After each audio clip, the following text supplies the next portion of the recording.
Vamos a dar comienzo a esta clase entonces, o a la enseñanza, y hoy vamos a hablar de la santificación.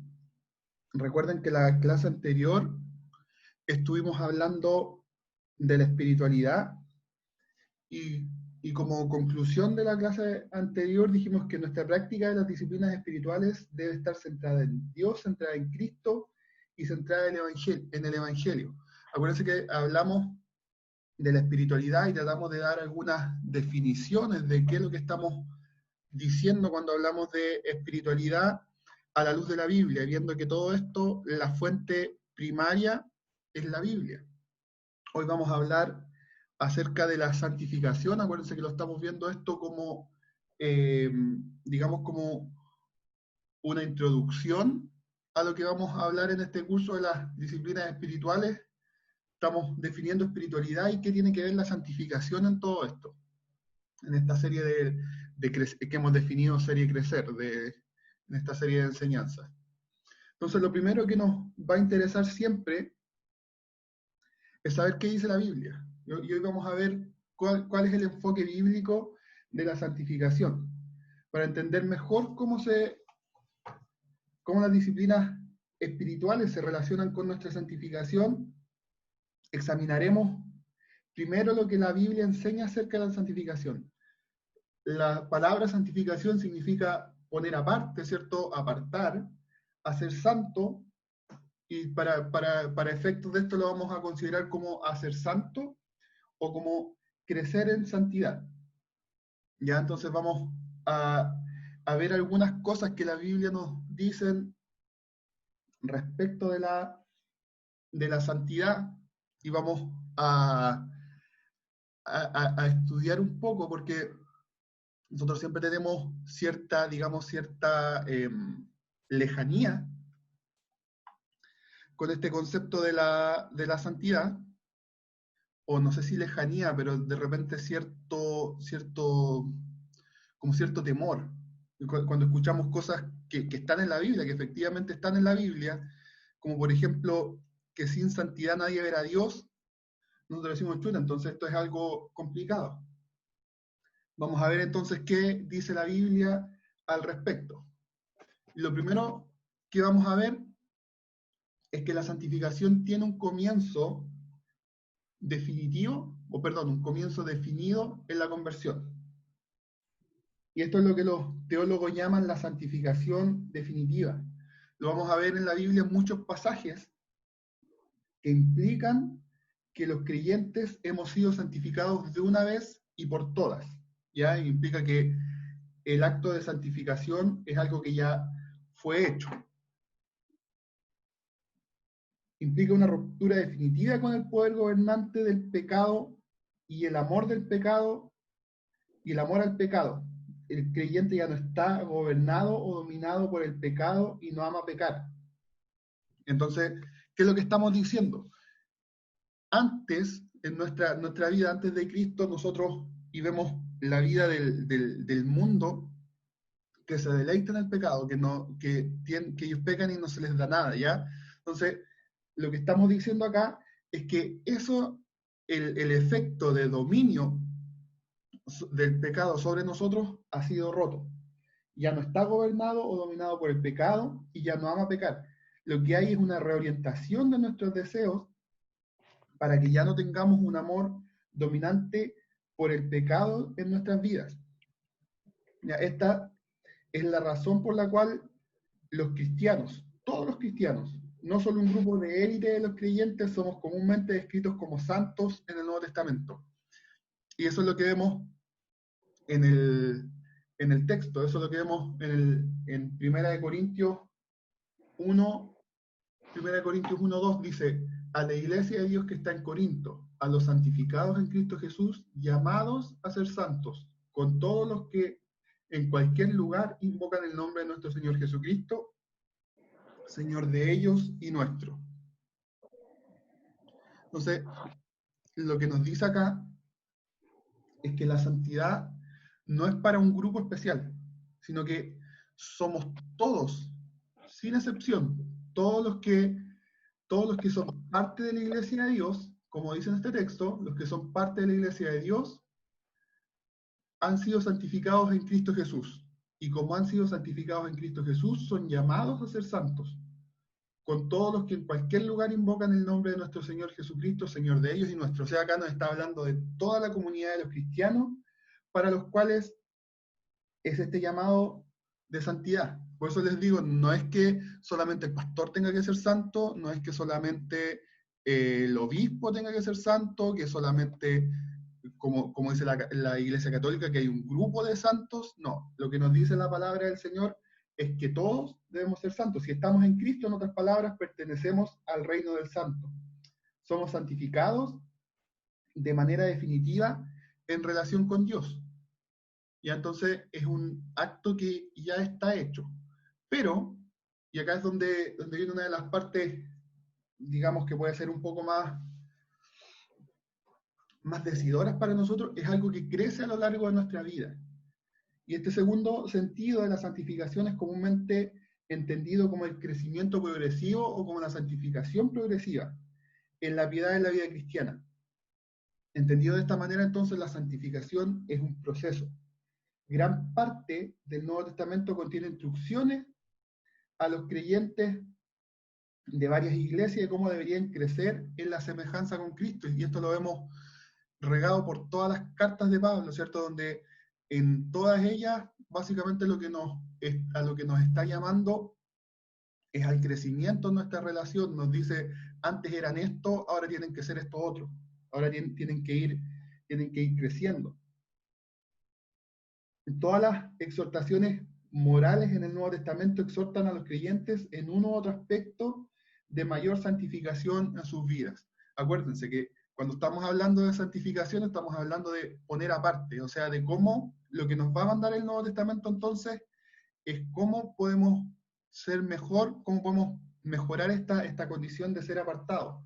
Romanos 6, 19 dice: hablo como humano por vuestra humana debilidad.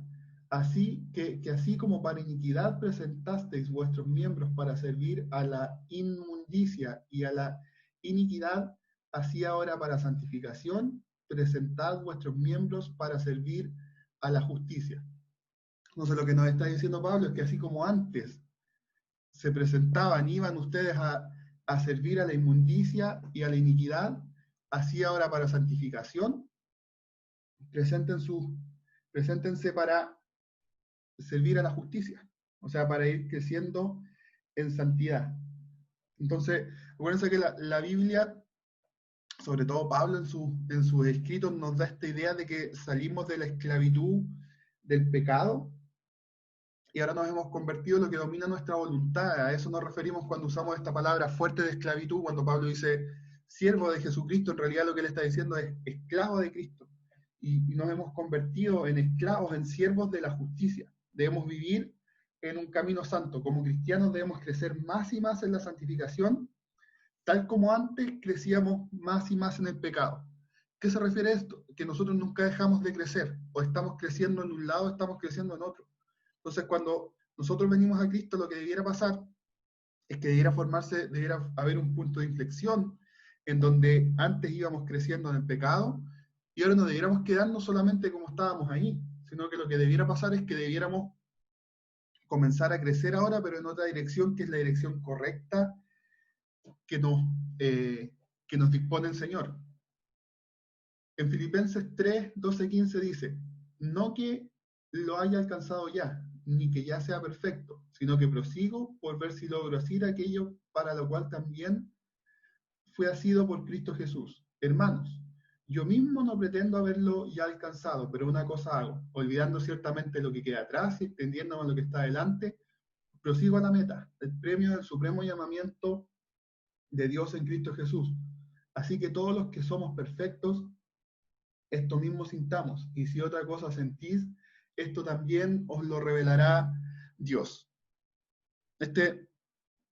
Personalmente, es uno de los pasajes que más me gusta de la palabra. ¿Y por qué? Me gusta por esta idea que nos da Pablo, cuando dice no que yo lo haya alcanzado ya. Y es Pablo, es nosotros hemos estudiado por mucho tiempo a Pablo, ¿cierto? Y sabemos quién es Pablo. Y si Pablo dice no que lo haya alcanzado ya, o sea, ¿qué queda para nosotros, ¿cierto? Entonces, ¿pero qué es lo que dice él? Ni que ya sea perfecto, sino que prosigo, prosigo. Y esta idea la da muchas veces. Pablo dice, yo voy, me caigo, me levanto, pero ¿qué es lo que hago? Prosigo. No, no es que yo sea perfecto. Y acá no es que Pablo esté dudando de lo que el Señor había hecho, no es que Pablo está diciendo, chuta, ¿será que seré salvo o no? El mismo Pablo es este mismo Pablo que en un tiempo más va a escribir, por lo demás me está guardada la corona de la vida. O sea, él estaba seguro, pero él sabía que en su camino de crecimiento aún no estaba listo. Pero dice, sino que prosigo por ver si logro hacer aquello por la cual también fui asido por Cristo Jesús. Y el 14 dice, prosigo a la meta, al premio del supremo llamamiento de Dios en Cristo Jesús. Aquí lo que está haciendo él es nos está instando a que sigamos en nuestro crecimiento, a que sigamos, porque como, como dice, como decía en Corintios, ¿cierto? Unos plantaron, otros regaron, pero el crecimiento lo da Dios, es algo que depende del Señor. ¿Qué es lo que nos toca a nosotros? Es proseguir.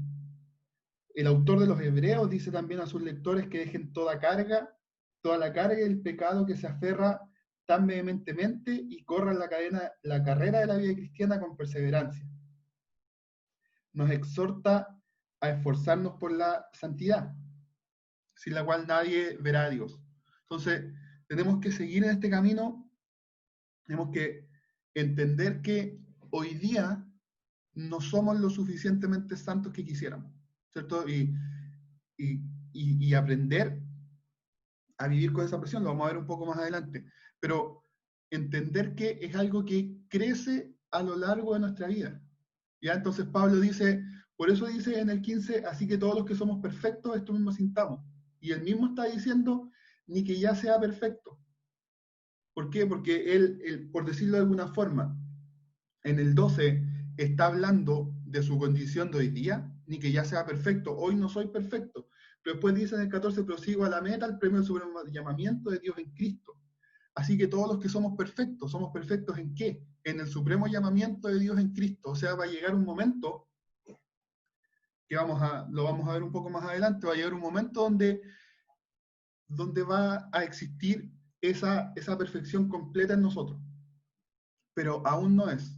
Entonces es algo que a lo largo de nuestra vida va creciendo.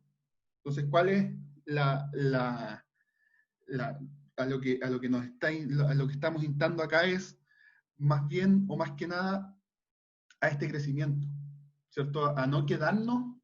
Esto no significa que, como total es algo que ya está completo, que Cristo ya lo hizo. Esto no significa que nos vamos a quedar ahí, sino que la santificación tiene que ir creciendo. Probablemente una de las señales de que estamos en santidad es el crecimiento. Y la santificación, por lo tanto, y esto es lo que estábamos, para acá es donde íbamos, estará completa cuando Cristo regrese. Nuestra santificación nunca será completada en esta vida.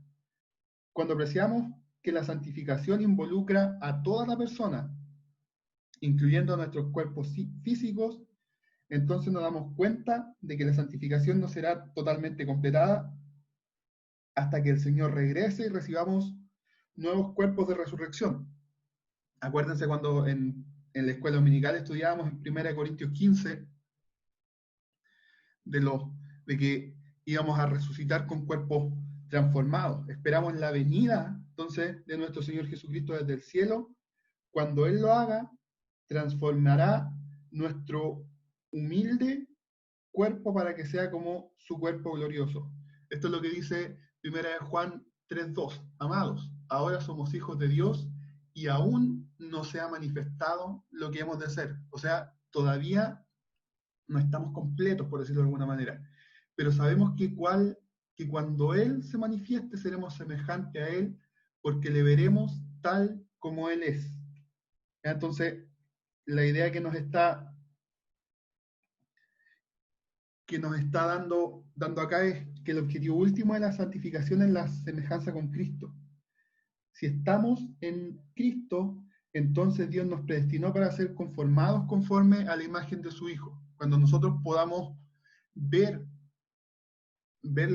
a Él tal como Él es, significa también que vamos a ser conformados a la imagen de su Hijo. Por tanto, Dios ya nos va a poder mirar, ¿ya? Porque el pecado hace que Dios no nos pueda mirar a nosotros, pero a través de Jesucristo, Dios sí nos puede mirar, ¿ya? Entonces, esto también va a ser nuestra glorificación.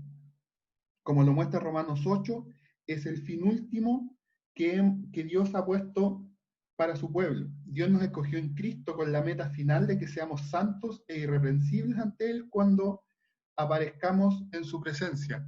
Esto es lo que dice Efesios 1:4. Ya, Efesios 1:4 dice, déjenme buscarlo, Efesios 1:4 dice, según nos escogió en Él antes de la fundación del mundo para que fuésemos santos y sin manchas delante de Él. O sea, ¿esto para qué es? Para que seamos santos y sin manchas delante de Él. Aquellos a quienes Dios ha llamado y justificado, Él también glorificará. Eso es lo que dice Romanos 8:30 en este texto que nos da como una cadena. Dice, a los que predestinó, a estos también llamó, y a los que llamó, a estos también justificó, y a los que justificó, a estos también glorificó. Él también y fíjense cómo en los tiempos que lo va dando esto, lo da todo como algo que ya está hecho. ¿Por qué? Porque Dios que comenzó la buena obra en nosotros la completará en Jesucristo. Filipenses 1:6. Estando persuadidos de esto, que el que comenzó en vosotros la buena obra, la perfeccionará hasta el día de Jesucristo. Entonces, sabemos que a pesar de que, como decíamos, estamos en un camino, ¿cierto? Pero la santificación la santificación estará completa cuando sea Cristo, cuando Cristo regrese y esté con nosotros. Entonces vamos a ver, hemos dicho hasta el momento tres cosas. Hemos dicho que tiene un comienzo definido en la conversión, y esto es la santificación definitiva del creyente, que crece a lo largo de nuestras vidas y que estará completa cuando Cristo regrese. Entonces vamos a ver algunas implicaciones prácticas de esto. ¿Por qué lo hacemos, básicamente? ¿Por qué vamos a practicar la santidad? Si estamos diciendo esto de que a lo mejor ya hemos sido transformados y todo esto, entonces alguien podría decir, pero entonces yo me siento, me echo para atrás y no hago nada. No, señor. ¿Por qué lo hacemos? Practicamos las disciplinas espirituales porque ya hemos sido santificados en Cristo. Es lo que estábamos diciendo al comienzo. ¿Qué implica esto? Esto implica que nuestras prácticas de las disciplinas espirituales fluyen de la novedad de vida que tenemos en virtud de la muerte y la resurrección de Cristo. Las disciplinas espirituales no nos ganan nueva vida, sino que son el fruto de una nueva vida en Cristo. O sea, pudiéramos decir que esto más bien es el fruto, es como una señal. Nosotros, ¿por qué sabemos que un manzano es un manzano? Porque da manzana, ¿cierto? Porque tiene fruta. Así también, si hemos sido santificados en Cristo, si decimos que hemos sido santificados en Cristo, van a fluir, ¿cierto?, de nosotros la práctica de estas disciplinas espirituales.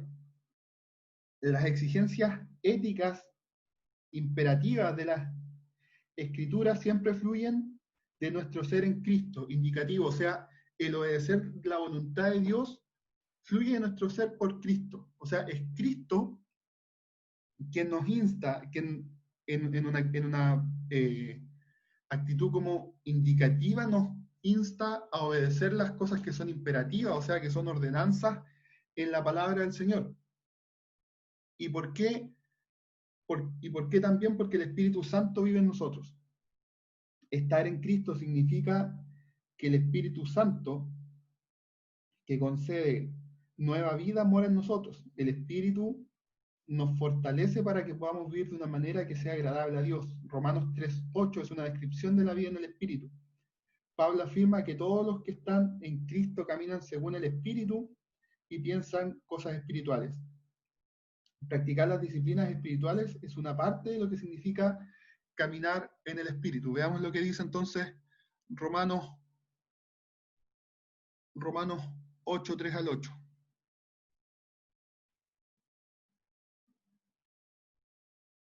Dice, porque lo que era imposible para la ley, por cuanto era débil por la carne, enviando a su Hijo en semejanza de la carne de pecado, y a causa perdón, voy a empezar de nuevo.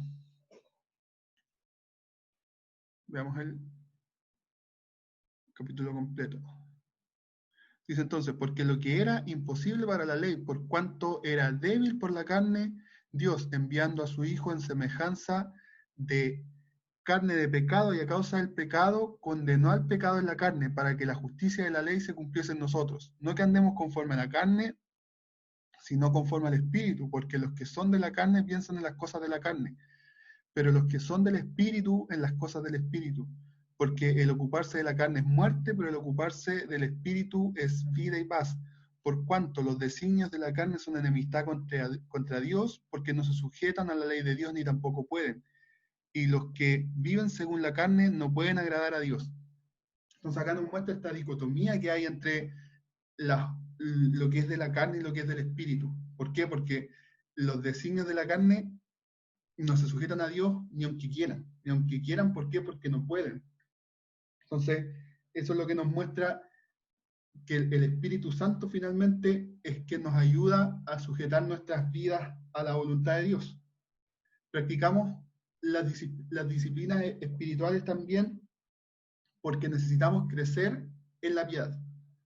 Ya, lo primero que vamos a decir acá es que vivimos en un entre, vivimos en un intervalo. O sea, vivimos en el intervalo. Este intervalo es entre el ya y el todavía no. O sea, ya fuimos santificados, pero esta santificación aún no está completa, que es lo que estábamos diciendo. Será completa cuando Cristo regrese, y todavía entonces necesitamos progresar en nuestra santificación. Esto es como un resumen de los 3 primeros puntos. Por eso experimentamos tensión y lucha, y necesitamos constantes exhortaciones de caminar de una manera digna, ¿cierto? Por eso la palabra siempre nos está recordando y nos dice cosas como ocúpense de su salvación con temor y temblor. ¿Por qué? Porque estamos en constante lucha y necesitamos caminar de una forma digna. El trabajo de la cruz, por otro lado, está completo. Los creyentes somos perdonados, transformados, rescatados y salvados. Al mismo tiempo, los imperativos de la Biblia nos instan a vivir de una manera que honre a Dios. ¿Ya? ¿Por qué? Porque este trabajo ya está completo, por lo que dice el siguiente punto, es que hemos sido liberados del pecado. Debemos elegir conscientemente presentarnos en obediencia a Dios. Y debemos también impedir que el pecado ejerza su gobierno en nuestras vidas. ¿Ya? Y finalmente, las disciplinas espirituales son un medio, para la piedad. Pablo exhorta a Timoteo a ejercitarse en la piedad. Esto está en 1 Timoteo 4, 7 y 8. Ahí lo puse mal el guión. 2 Timoteo 4, 7 y 8. Lo voy a buscar para que lo leamos.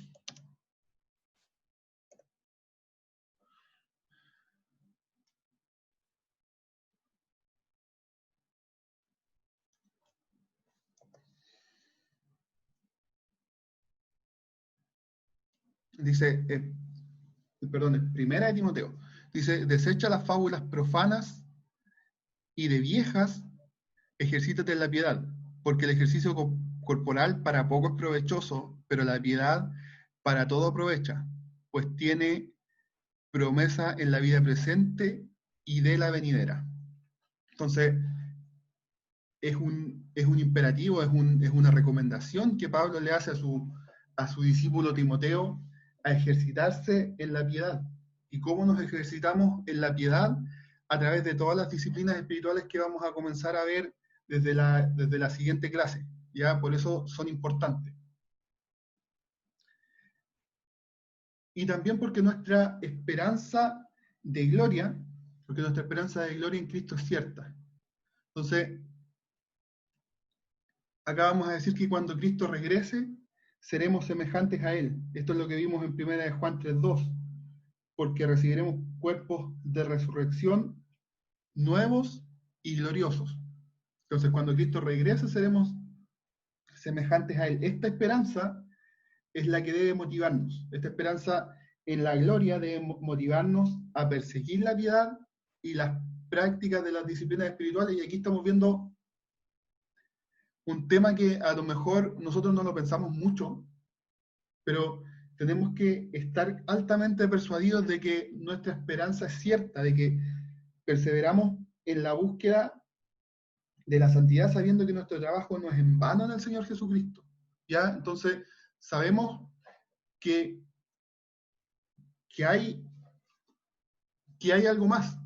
Acuérdense cuando Pablo, cuando veíamos en 1 Corintios 15, cuando Pablo decía, en realidad si es que no hay resurrección, o sea, si no hay algo más, si no hay algo que venga después, vana es nuestra fe, vano es todo lo que estamos haciendo. Entonces nosotros tenemos que tener la esperanza de que Cristo un día va a regresar. Así como creemos que a lo mejor mañana va a salir el sol, así tenemos que creer que Cristo va a regresar. ¿Cierto? Aunque digamos ya, pero llevamos 30 años, 40 años escuchando lo mismo, o se viene predicando eso quizás hace cuánto tiempo, pero nosotros tenemos que tener la expectativa de que Cristo va a regresar, y de que Cristo va a regresar pronto, y esto debe motivarnos entonces a esforzarnos en todas nuestras prácticas de la vida espiritual. ¿Cierto? ¿Por qué importa esto? Y esto es algo que a mí me parece importante. Las disciplinas espirituales son un medio de gracia, así como una respuesta a la gracia de Dios. ¿Por qué importa que lo miremos, que consideremos esto antes de comenzar a hablar de las disciplinas espirituales? ¿Por qué? Porque esto nos protege de una visión legalista, y esto es importante, chiquillos. ¿Qué estamos hablando? Y miren, y esto tiene mucho que ver con lo que se está hablando en la escuela general, en las exhortaciones de la escuela que hace mi pastor de Gálatas. Que de nuevo aprovecho de recordarles que las vean, que lo escuchen y que pongan atención a lo que se está estudiando ahí. Nos protege de una visión legalista.